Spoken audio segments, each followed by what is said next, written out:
So I met a poet named Ezra Pound who was incarcerated without trial on a more or less lifetime basis. He asked me to look into banking interests, the Federal Reserve System, at the Library of Congress there in Washington, D.C. I did this, and I found it to be quite an interesting story, which launched me on research which continues to the present day. How does the New World Order deal with the banking interest in America and across the world? Well, you see, in studying the banking system in the United States, I found it was part of an international system of banking called central banks in Europe, and that the Federal Reserve System, which we had here, was simply an American version of the central banks they had in Europe. I also found that these banks did not exist as some entity in some world of their own. They were an integral part of what I came to call the world order. EUSTACE, this New World Order and this banking system, I was under the impression that the banks themselves were American banks and it was the federal government that owned the banks. Are you telling me that our government itself doesn't own these banks? Well, our government doesn't own anything. We really don't have a government. We're just a colony of England. How can you say that, a colony of England? Why, I know that they have the Republican Party and the Democrat parties. Go down to the local bank and cash a dollar bill, can't I? Oh, well, you can go into any colony of Great Britain and cash a check. That doesn't mean you're in an independent nation. Would you trace for me the colony of Great Britain to the United States and the banks? If I put a Federal Reserve note in the bank today, how could you tell me that's part of a colony of Great Britain? Well, you see, we started out as a colony of Great Britain, and then, presumably, we won political independence in the American Revolution. But you see, the American Revolution was not against the bank. The American Revolution was against King George III. So we won against King George III, but we didn't win against the Bank of England, of which King George III was a major stockholder.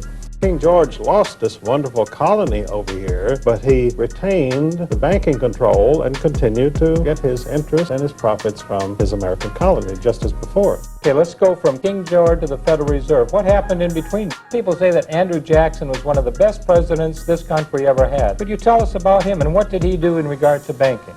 Immediately after the Revolution, when we had our wonderful independence and we could have the 4th of July and shoot off firecrackers and still pay interest to the Bank of England, which no one seemed to mind because they didn't know about it, Andrew Hamilton reestablished the Bank of England presence in the United States of America immediately after the Revolution, called the First Bank of the United States, which Jefferson strongly opposed. And when Jefferson became president, he refused to renew the charter of this foreign central bank, the First Bank of the United States, so it went out of existence. And in revenge for that, England declared war on us, and we had the War of 1812, which was simply a banking war. Of course, you won't read that in any history book in England or in the United States. They tell you that American seamen were being impressed by the British Navy. They would stop American ships and impress American seamen.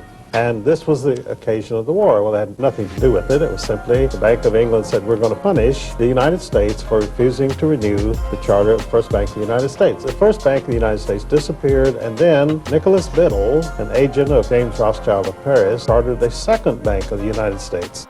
And it was doing quite well until Andrew Jackson came along and he said to the bankers, you are a nest of vipers, and by God, I will rout you out.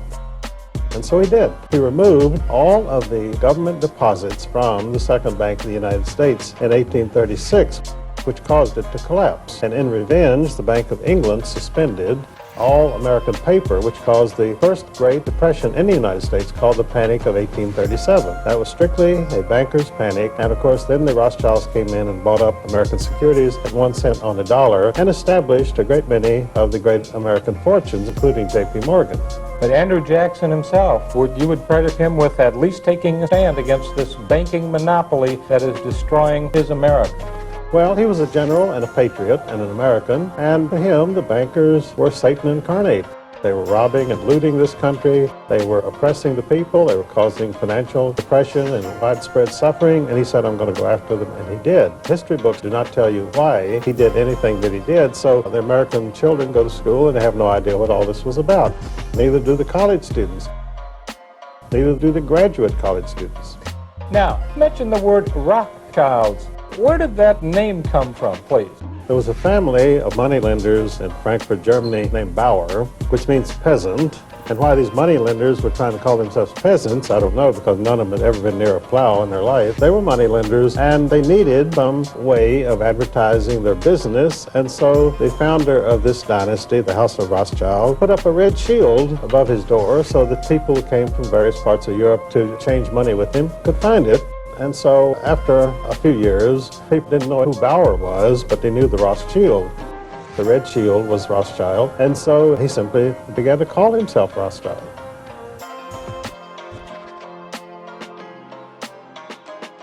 Andrew Jackson, well, he was a general and a patriot and an American, and to him, the bankers were Satan incarnate.